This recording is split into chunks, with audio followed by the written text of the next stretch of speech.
এটা একদিন চিনবে যখন আমি থাকবো না। ঠাকুর ভুল করছে, তুমি ক্ষমা করে দিচ্ছে। এর ছেলে হয়ে তার ছেলে এসেছে, এর এই অসুবিধা সারছে।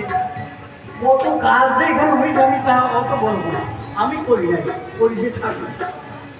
আমি কিচ্ছু করি নাই, ঠাকুর করেছে।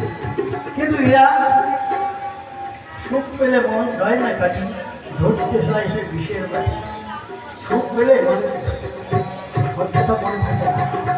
পূর্বে যে দুঃখ কষ্ট যাকে আমরা হরি বলে হচ্ছে কার জন্য, কে এই পথে নামাবে, কার বলুন আমরা এই সময় ভালো হয়েছি, কে আমাকে পথ দেখিয়েছে, ভুলে গেছি সবাই।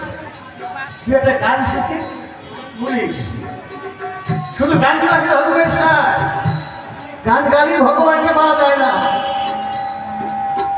শুধু গান গাইলে ধরবে না, তৎপ্রীতি কর্ম করো এই তত্ত্ব সার।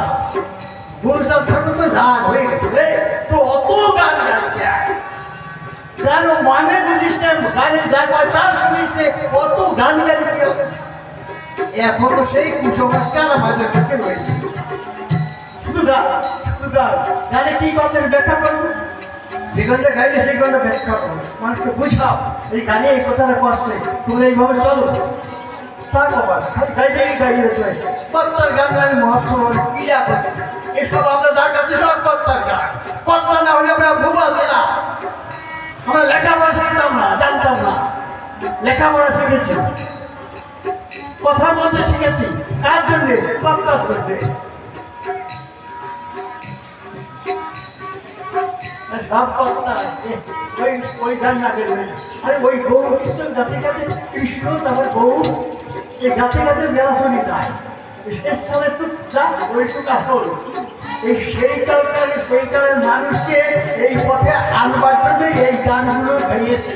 আর তোমরা সেই পথে রয়েছ, এখন যদি সেই গান তোমার দরকার হয়। আর গান নাই, যাতে তোমার গান হবে, যাতে তোমার সাধন অর্জন হবে, যাতে তোমার হবি তাদের কিবা হবে, সেই গানগুলো শুনো। কুসংস্কার বলবো, শিশুরা গেলে একটা যাতা পরে ধরে খারাপ পাতা, তারপরে যে খোলে মাথায় খারাপ এটা বোঝো, বোঝো সবাই, কিন্তু বোঝো না। যাই হোক,